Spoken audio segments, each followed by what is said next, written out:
네, 저는 그 오유경 우리 식약처장께 질의드리도록 하겠습니다. 그 동물 대체 시험 컨트롤 타워 필요성과 관련했는데 제가 참고인도 지금 모셔놓은 상태입니다.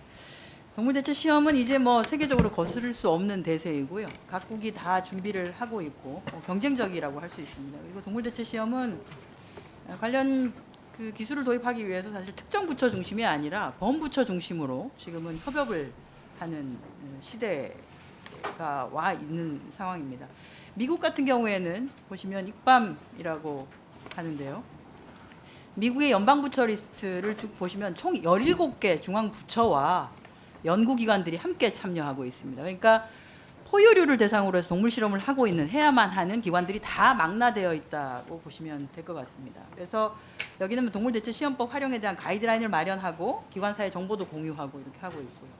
이게 이제 왜냐하면 각 부처들이 또는 이제 연구소들이 원하는 가이드라인이나 시나리오나 시험법이 좀 다 다를 수 있어서 공통으로 사용하는 시험법을 먼저 확인하고 또 해당 시험법이 이용될 수 있는 각각의 시나리오들을 또 확인하고 해서 가장 적정한 동물 대체 시험이 무엇이 있으며 그것이 범용적으로 어떻게 활용될 수 있는지를 검증하는 그걸 하는 것이죠. 그래서 하나가 가이드라인이 마련되면은 그 해당 가이드라인을 가지고 관련된 부처들이 모두 활용할 수 있도록. 그러면 사실 기업의 경우에는 흔히 말하는 이중 규제에서 벗어날 수도 있습니다. 이 가이드라인 하나만 지키면 다른 부처의 허가를 할 때도 가능하고 하기 때문에. 그래서 사실은 중복되는 규제를 죽여가는 굉장히 좋은 효과도 있는 것이죠. 그래서 이런 필요가 있는 것이고요.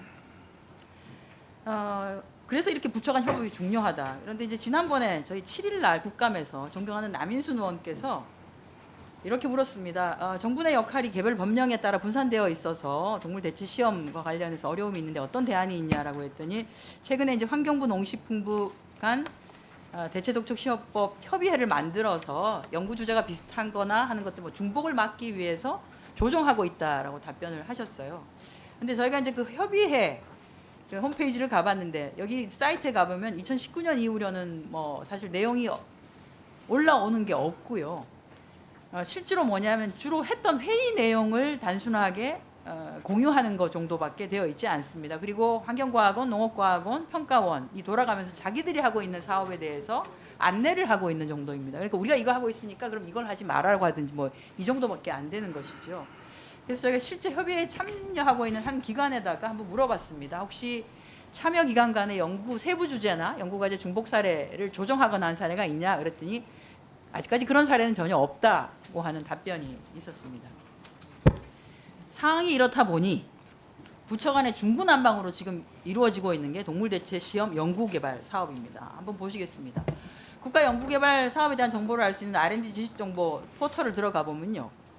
각 부처에서 진행 중인데 이게 보면 과기부, 산업통상자원부, 교육부, 중소기업벤처주 여기 협의회에도 다 안 들어와 있는 부처들입니다. 그리고 여기는 모두 식약처 연계 없이 R&D를 실시하고 있습니다. 식약처와 연계가 안 되니까 가장 큰 규제기관인데 사실은 새로운 규제 가이드라인을 만들기가 어려운 것이죠. 조금 더 자세히 보면 여기 뭐 산업부, 과기부, 교육부, 중기부 등인데 대개 내용은 보건의료, 신약개발, 의약품 기술개발 등 해서 실제 기술이 상용화되더라도 식약처와의 협조가 없으면 불가능한 상용화라고 하는 것이 불가능한 내용들입니다. 가장 최근에 예산을 좀 많이 사용하고 있는 것이 사람의 세포를 조직칩이나 장기칩, 오가노이드를 해서 임상시험을 하는 것인데요. 여기 보면 이제 양리학 정보 독성시험 평가 결과를 예측하는 연구개발이 많이 이루어지고 있습니다. 산업부가 하고 있는 거를 잠깐 보도록 하겠습니다. 여기 보면 예산이 20년부터 23년까지 약 256억 들어가 있고요. 산업부 별도 과제로서 21년부터 24년까지 약 96억을 들여서 지금 3D 생체 조직 칩 기반에서 신약 개발 플랫폼 구축 사업, 신약 개발 플랫폼 구축 사업입니다. 이게 식약처와 어떻게 연계가 안 될 수가 있겠습니까? 이렇게 하고 있는데 지금 식약처는 협의도 하지 않고 그냥 산업부가 이렇게 하고 있습니다. 산업부가 이렇게 많은 돈을 들여서 하고 있는데 반해서 상황이 이러한데도 식약처는 협의를 하겠다는 생각은 없고 식약처는 또 식약처대로 별도로 오가노이드를 이용한 독성 평가 모델을 하는 연구를 이렇게 들어가고 하고 있습니다. 지금 22년부터 25년까지 40억, 7.2억, 14억 정도. 이렇게 하는 것이죠. 그러면 식약처가 이 동물 대체 시험을 위한 범부처 간 협력 조직을 어떻게든 좀 연결해 보기 위한 노력을 좀 하셔야 되는데, 저희가 식약처에 우리도 이제 미국에 입밤이 있고 우리도 콧밤이 있지 않습니까? 그런데 여기 보면 인력도 부족해서 화장품 관련한 동물 대체 시험 정도를 체크하는 것 외에는 사실은 다른 거 할 수 있는 정도의 여력도 안 됩니다. 인적 자원도 안 되고요. 그래서 이런 상황이다 보니까 국회에서 부처 간에 이렇게 무분별하게 동물 대체 시험에 대한 연구 개발이 중복되는 것을 막고자 존경하는 남인순 의원께서 법안을 내놨습니다. 이렇게 2020년에. 범부처 간에 하나로 모여서 미국의 입방같이 하고 규제를 좀 단순화하고 통합하고 시대가 바뀌어서 새로운 제도로서 가능하다라고 하면 그 규제는 줄여버리고 하도록 하자라고 하는 게 이 내용입니다. 그런데 이 법안에 대해서 식약처의 입장을 보면 이렇습니다. 임상정책과가 이 해당되는 법안을 검토한 내용입니다. 일단 우리 처 소관 품목으로만 적용 범위를 한정하자. 다른 부처하고는 관계없이 하자. 그래서 관계기관의 역할도 삭제하고 식약처 소관 사항만 하자.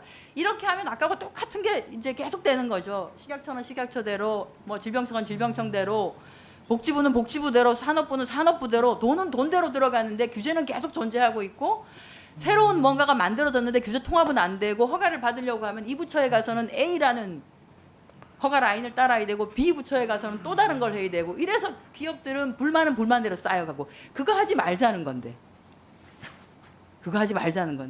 지금 그러고 있습니다.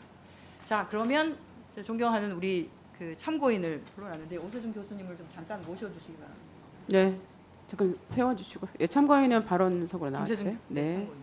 제가 시간이 오전에 5분에서 오후가 7분 아닌가요? 네, 맞습니다. 7분을 제가 벌써 썼어요. 다음 거를 땡겼어요. 네, 예, 참고인. 참고인께서 이제 교수님께서 산업부하고 가기 위해 구축 사업 총 9개 과제인데 그 중에 이제 다중장기 3D 생체 모사 조직칩 상용 제품 기술 개발 총괄을 하고 있는 것으로 알고 있습니다. 잠깐 요 사업을 좀 소개를 해주시겠어요? 네, 말씀하신 대로 동물 시험이 현재 이제 사람에게 적용하기 전에 신약의 어떤 유효성, 독성, 약동학을 평가하는 데 많은 한계점이 있기 때문에 저희는 인간의 세포를 13개 기관이 협력해서 인간의 세포를 활용한 인간 세포를 조직칩 위에서 배양을 해서 다중장기 조직칩을 개발을 하였고요. 여기에다가 신약 후보 물질을 투여해서 유효성과 독성, 약동학 등을 예측할 수 있는, 정확히 예측할 수 있는 그런 플랫폼을 개발하고 있습니다. 그렇죠. 동물 실험이 아니라 오히려 인간 세포를 활용하기 때문에 훨씬 더 그 임상 결과나 이게 예측이 오히려 더 정확도가 더 좋은 것이라고 볼 수 있겠죠. 연구가 내년에 종료인 것으로 알고 있는데, 그러면 지금까지 256억 원의 예산이 들어갔고 연구는 뭐 진행은 잘 되고 있는 것 같은데 종료 후 상용화는 그럼 가능한 겁니까? 네, 올해가 3년째고 내년이 이제 마지막입니다. 올해 시작품을 개발하고 내년에 이제 고도화 작업을 통해서 시제품을 만들어서 제출할 예정인데요. 이게 상용화에 성공을 하더라도 조금 우려되는 바가 있습니다. 말씀하셨던 것처럼 이제 규제기관인 식약처의 적극적인 좀 참여가 있어야 되는데, 왜냐하면 신약 개발하는 제약회사는 새로운 기술을 활용하는 자료가 규제기관에서 받아들여져야지 이를 적극적으로 활용할 것이라고 생각할 수 있습니다. 그런데 이런 그 규제나 환경 개선이 함께 진행되지 않으면 상용화 성공이 좀 보장이 어렵지 않을까 이렇게 생각합니다. 정부처가 비슷한 동물 대체 시험을 하고 있는데 정작 상용화에는 여러 가지 제한점이 말씀하신 것처럼 식약처, 그러니까 가장 큰 규제기관이라고 하면 식약처 협의가 없이 이루어지기 때문에 오히려 식약처는 우리는 우리 기준에 맞게 우리가 연구를 따라해야 되겠어요라고 하는 것을 주장하고 있는 상황 아닙니까? 그럼 앞으로는 어떤 게 개선되어야 된다고? 네, 사실 그 사업 초기에 저희 사업단에서 식약처에 그 콕밤에 한번 연락을 해가지고 가이드라인 관련된 개선 작업을 좀 함께 협력을 하는 게 어떻겠냐 요청을 드린 바가 있었는데, 그런 취지는 잘 이해하지만 당시에 어떤 여력이나 이런 것이 좀 어려워서 지속적인 협조나 지원이 좀 어렵다 이런 답변을 받아서 이후에 좀 지속하지 못했습니다. 이런 그 동물 대체 시험법이 활성화하기 위해서는 규제부처의 어떤 전담 인력의 지속적인 지원이 굉장히 중요한데, 이에 대한 인적 보강이라든지 협조가 좀 지속적으로 있어야 되지 않을까 생각합니다.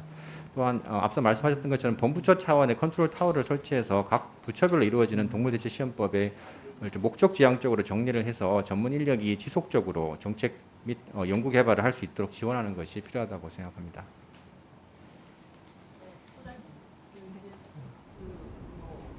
교수님 말씀을 분당 서울대병원에서 지금 하고 계시는데 잘 알지만 우리가 이제 모든 정부가 새롭게 들어서는 규제를 합리화하겠다, 무슨 규제를 삭제하고 뭔가 정리를 하겠다고 하는데 정리가 안 되는 게 사실은 문제가 부처 간의 벽 때문에 안 되거든요. 저희가 이 법을 남인순원님께 변경하는 남인순원님께서 낸 것이 동물대체 시험은 세계적인 기준이고 동물대체 시험을 통해서 오히려 불확실성을 훨씬 더 줄여갈 수 있다. 지금 하고 있는 신약 개발을 하든지 토익을 통해 동물 실험하는 것이 결국 임상이라고 하는 사람을 대상으로 실험을 해야 되는데 아예 사람의 장기나 세포를 통해서 실험을 한다라고 하면 불필요한 동물 실험을 안 해도 되고 규제의 기간도 줄일 수 있을 뿐더러 그게 통일된다고 하면 오히려 이렇게 만드는 장기침이나 오가노이드나 이런 것들을 새로운 시장으로 만들어낼 수도 있는 거거든요.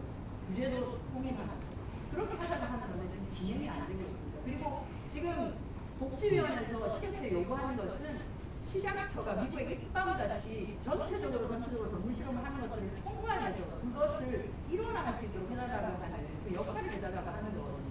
법이 통과가 되면은 인적 자원이든 예산이든 그것을 따라갈 수 있겠죠. 근데 식약처가 기본적으로 적극적이지 않습니다. 그러니까 산업부나 다른 부처에서는 저렇게 많은 돈을 들여서 하는데 상용화가 안 되고 나면 의미 없이 다시 죽어버립니다. 그런 사이에 다른 나라는 달려가고 있습니다. 그래서 뭐 이제 국가가 끝나고 나면 법안도 하고 예산도 하겠습니다만 식약처가 좀 더 적극적으로 상용화가 지금 산업부가 했던 또는 과기부가 했던 R&D를 저는 받아서 검토를 해가지고 그래서 그걸 그대로 상용화하는 예로 갈 수 있다라고 하면 그럼 그걸 통해서 가이드라인을 만들고 가는 것이 맞습니다. 또 우리가 실험을 안 해요. 우리 다시 검증해봐야 되고 이렇게 하는 것은 저는 아니라고 봅니다. 예, 민간 연구진들과 식약처 규제 담당 그 연구자들이 같이 노력해서 좀 더 협업되는 그런 모델을 만들어 보도록 하겠습니다. 법무처는 의원님들께서 입법을 해주시면 저희가 또 검토해서 진행하겠습니다. 네, 수고하셨습니다.